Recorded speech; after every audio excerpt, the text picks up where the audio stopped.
शुरू करते हैं part number fourth. Part number first second third आपने कर लिया होगा, होप सो कोई भी प्रॉब्लम नहीं होगी। फिर भी अगर कोई भी प्रॉब्लम रहती है देन आप कमेंट बॉक्स में बोल सकते हो। कंप्लीट थ्योरी करनी हो तो भी आप बता सकते हो, ठीक है। और लाइव लेक्चर का टाइम आप मुझे शाम का टाइम डिसाइड करके बताओगे कि शाम डिनर टाइम जो है उसके बाद जो है कौन सा टाइम ठीक रहेगा लाइव लेक्चर के लिए, ठीक है। चलिए शुरू करते हैं part number fourth, monetarism and Keynesian economics MCQ, जो कि दोनों के थॉट में जो भी कंट्रोवर्सी है उस पे हम बात करेंगे। फर्स्ट क्वेश्चन है, what is the main construction between Keynesian and monetarism regarding the velocity of money. दोनों के बीच में धन के वेग v के बारे में मुख्य विवाद क्या है। तो पिछली वीडियो में मैंने आपको क्या बताया था, जो मॉनेटरिस्ट हैं वो क्या लेके चलते हैं, v को क्या लेके चलते हैं, वो कांस्टेंट लेके चलते हैं। तो केंजियन जो है v को क्या लेके चलेगा, वो वेरिएबल लेके चलेगा, ठीक है। तो इसका आंसर तो फर्स्ट ही हमें दिया गया है कि जो whether v is constant and, और जो मोनिट्रिस्ट और जो केंजियन थे उन्होंने क्या बोला था कि जो v है वो क्या रहेगा, वो आपका कांस्टेंट रहेगा, ठीक है। चलिए नेक्स्ट कर लेते हैं। सेकंड क्वेश्चन है हमारे पास, according to Keynes liquidity preference theory what influence the price level and aggregate demand. Keynes ने तरलता वीर्यता सिद्धांत के अनुसार मूल्य स्तर और कुल मांग को क्या प्रभावित करता है। जो केंजियन लिक्विडिटी प्रेफरेंस थ्योरी है उसमें प्राइस लेवल और एग्रीगेट डिमांड को क्या प्रभावित करेगा। Change in money supply, change in money demand, change in government spending या चेंज इन फॉरेन ट्रेड। काफ़ी अच्छा और काफ़ी इंपॉर्टेंट टॉपिक है। केंज के थॉट हैं या फिर क्लासिकल थॉट हैं या फ्रीडमैन के जो थॉट है, यहाँ से तो क्वेश्चन 100% श्योर होता है कि वो आपसे पूछ लेते हैं। चाहे वो प्राइस लेवल पे बात हो, एम्प्लॉयमेंट हो, इनकम हो, या फिर मनी सप्लाई हो, या फिर एग्रीगेट डिमांड हो, है ना। यहीं से घुमा घुमा के आपसे क्वेश्चन पूछते हैं और आपको ये थ्योरीज अच्छे से करनी पड़ती है कि इनके थॉट क्या थे। तो यहाँ पे अकॉर्डिंग टू केन्स आपसे पूछा गया है, तो सेकंड का जो राइट आंसर है वो क्या रहेगा, चेंज इन मनी डिमांड, ठीक है। तो केन्स ने मेनली डिमांड पे फोकस किया था, ना कि सप्लाई पे। और मनी की सप्लाई पे किसने फोकस किया था, मोनिट्रिस्ट ने, जिसे हम लोग फ्रीडमैन बोलते हैं, है ना। कि जो फ्रीडमैन है उन्होंने मनी सप्लाई पे ध्यान दिया था, और जो केन्स है उन्होंने मनी डिमांड पे फोकस किया था कि चेंज जब होगा मनी सप्लाई तो उसका इम्पेक्ट प्राइस लेवल पे भी आएगा और एग्रीगेट डिमांड पे भी आएगा। तो इसका बी ऑप्शन जो है वो राइट रहेगा। चलिए नेक्स्ट कर लेते हैं, what does monetarism assume about the velocity of money. Velocity of money के बारे में मोनेटरिस्ट ने क्या बोला था, it is constant and fixed over time, it swings cyclically but it relatively predictable. तो पिछली वीडियो में मैंने आपको अच्छे से समझाया था मोनेटरिस्ट थॉट में कि जो मोनेटरिस्ट हैं वो वी को क्या लेके चलते हैं कि हम वी को प्रिडिक्ट कर सकते हैं, ठीक है, प्रिडिक्शन कर सकते हैं। बट जो केन्स थे उन्होंने बोला था कि हम प्रिडिक्ट नहीं कर सकते। ये दोनों में कंट्रोवर्सी थी। तो इसका जो राइट आंसर है वो क्या रहेगा, B option, it swings cyclically but it relatively predictable, ठीक है। प्रिडिक्ट आप कर सकते हो, ये फिक्स नहीं रहता ओवर टाइम में, ये आप प्रिडिक्ट कर सकते हो। नेक्स्ट है हमारे पास question number fourth, how do monetarist use the equation of exchange as a stabilization policy tool. Monetarist विनिमय के समीकरण को स्थिरीकरण नीति के साधन के रूप में किस तरह उपयोग करते हैं। मतलब कि how to monetarist use the equation of exchange, जो भी आपकी क्वांटिटी थ्योरी ऑफ मनी की इक्वेशन है उसको एक स्टेबलाइजेशन पॉलिसी टूल में किस तरह से यूज करते हैं, by holding V constant through physical policy, by predicting V and adjusting the money supply accordingly, by focus only on aggregate demand management, by directly controlling the price level। अब आप जितने भी एमसीक्यू करते जा रहे हो मुझे पता है आपको क्लियर होता जा रहा है ना। ये थ्योरी आपको एमसीक्यू से ही आपको काफी अच्छे से क्लियर होती जा रही है। एक मेरी आपसे एक मुझे ये बोलना था कि अगर आपने कंप्लीट बैच ज्वाइन करना हो तो आप ऐप डाउनलोड कर सकते हो, इकोनॉमिक्स हब के नाम से आपको ऐप जो है वो मिल जाएगी प्ले स्टोर के ऊपर। और आप जो है इस नंबर पे हमारा टेलीग्राम ग्रुप भी चल रहा है तो वो भी आप ज्वाइन कर सकते हो, जहाँ पे आप अपने डाउट शेयर कर सकते हो, कोई भी प्रॉब्लम है वो भी आप शेयर कर सकते हो। तो फोर्थ का राइट आंसर बताइए क्या होगा। तो फोर्थ का राइट आंसर रहेगा B option, by predicting V, आप वी को प्रिडिक्ट कर सकते हो and adjusting the money supply accordingly, और उसके अकॉर्डिंग आप उसे एडजस्ट भी कर सकते हो। तो जब आप अपना आंसर देखते हो ना क्या होगा, तो आप वीडियो को पॉज कर लीजिए, है ना। अगर मैं बीच बीच में चुप रहूंगी तो आप बोर हो जाओगे, बोलोगे कि फटाफट से नहीं हो रहा है ना। तो आप वीडियो को पॉज कर लीजिए बीच बीच में।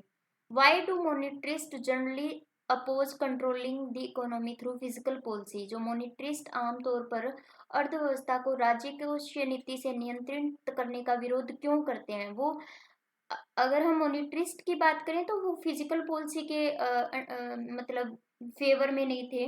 वो इसका क्यों विरोध करते हैं वो आपने बताना है। It cause exclusive inflation, it introduce micro economics distortion and reduce efficiency, it can not influence aggregate demand, it lead to unpredictable change in money velocity. क्या कारण था, इन चारों को ध्यान से पढ़िए।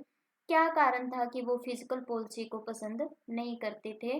तो इसका जो राइट आंसर है वो क्या रहेगा, बी। ये सूक्ष्म आर्थिक प्रक्रिया पैदा करता है और दक्षता को कम करता है, एफिशिएंसी को रिड्यूस करता है। इट इंट्रोड्यूस माइक्रो इकोनॉमिक्स डिस्टोर्शंस, ये आर्थिक विकृतियां पैदा करता है, मतलब कि ये डिस्टोर्शन पैदा करता है और इनएफिशिएंसी पैदा करता है। ठीक है, एफिशिएंसी को रिड्यूस करता है। सो दैट ये फिजिकल पॉलिसी के फेवर में नहीं थे।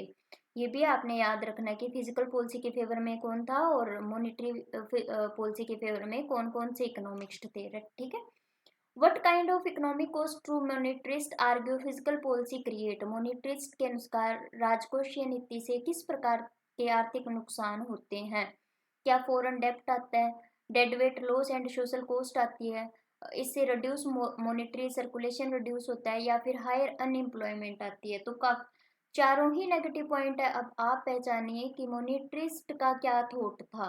तो सिक्स का जो राइट आंसर है वो क्या रहेगा, जो बी ऑप्शन, मतलब dead weight loss and social cost इससे इंक्रीज होगी, मतलब प्रोड्यूसर को भी लॉस होगा, कंज्यूमर को भी लॉस होगा और गवर्नमेंट को भी लॉस होगा, मतलब डेड वेट लॉस आएगा इसमें। ठीक है।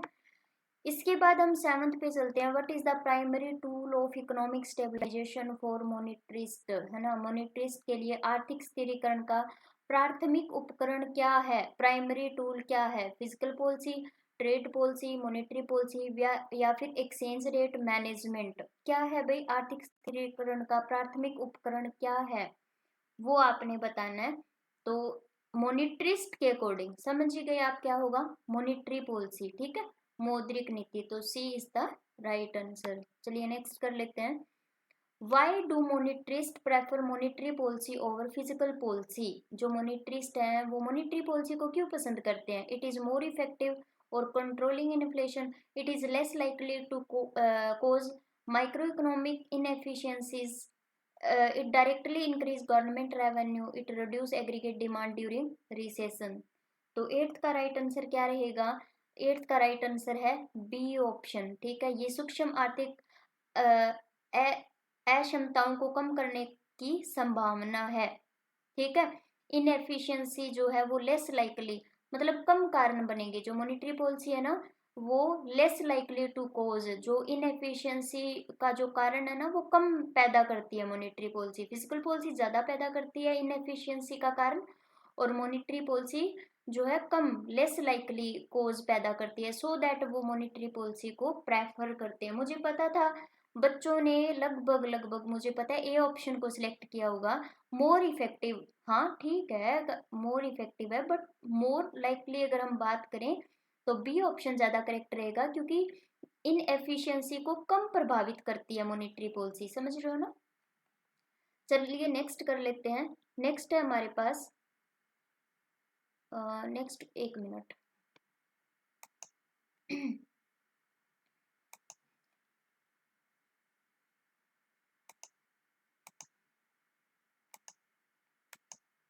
चलिए नेक्स्ट नाइन्थ कर लेते हैं। Which theory did monetarism build upon the while emphasizing the role of money supply. Monetarist ने किस सिद्धांत पर आधारित होकर मुद्रा आपूर्ति के महत्व को उजागर किया है। Rational expectation theory, liquidity preference theory, supply side economics, या फिर फिलिप कर्व थ्योरी। तो अकॉर्डिंग टू मोनिटरिस्ट आप अपना व्यूज दीजिए क्या होगा। तो नाइन्थ का जो राइट आंसर है वो क्या रहेगा, liquidity preference theory, which theory did monetarist build upon while emphasizing the role of money supply, है ना। तो लिक्विडिटी प्रेफरेंस थ्योरी जो है वो किस पे आधारित है, मतलब इनके मोनेटरिस्ट किस पे बिल्ड करते हैं, वो लिक्विडिटी प्रेफरेंस थ्योरी पे वो अपनी निर्धारित करते हैं। नेक्स्ट हम चलते हैं, 10th क्वेश्चन आपसे क्या पूछा गया है, what is the key belief of monetarist regarding aggregate demand management, है ना। क्या उनका बिलीफ था, कुल मांग के प्रबंध के बारे में मोनेटरिस्ट की प्रमुख मान्यता क्या थी, वो आपने बताना है। It is best achieve through change in government spending, क्या मतलब गवर्नमेंट स्पेंडिंग से इसमें बेस्ट हम अचीवमेंट कर सकते हैं एग्रीगेट डिमांड में, या फिर it should rely on predictable adjustment to money supply, या फिर हम जो है मनी सप्लाई में प्रिडिक्शन करके इसमें एडजस्टमेंट कर सकते हैं। It can not be influence by monetary और फिजिकल पॉलिसी, मॉनेटरी और फिजिकल पॉलिसी का एग्रीगेट डिमांड पे कोई इम्पैक्ट नहीं आएगा, या फिर it should be given drive bye international trade policy, या फिर it should be derived bye international trade policy से हम इसे जो है ड्राइव कर सकते हैं। तो इसका राइट आंसर क्या आएगा, एग्रीगेट डिमांड को हम किस तरह से एडजस्ट कर सकते हैं, ऑप्शन नंबर बी, मतलब ये मुद्रा आपूर्ति में अनुमानित समायोजन पर निर्भर करता है, मतलब मनी सप्लाई में जब आप एडजस्टमेंट करते हो तो इससे आप एडी में मैनेजमेंट कर सकते हो, ठीक है। तो इसका जो बी ऑप्शन है वो बिल्कुल राइट रहेगा। यहीं पे हमारी ये वाली सीरीज खत्म होती है। नेक्स्ट हम काफ़ी अच्छे क्वेश्चंस है पार्ट 4th में वो भी करेंगे। कोई भी प्रॉब्लम रहती है तो आप मुझे बताइएगा, और लाइव क्लास का जो शाम का टाइम है वो भी मुझे बताइएगा, ताकि हम लाइव जो लेक्चर्स हैं वो शुरू करते हैं, ठीक है। ओके, मिलते हैं आपसे जल्दी, बाय।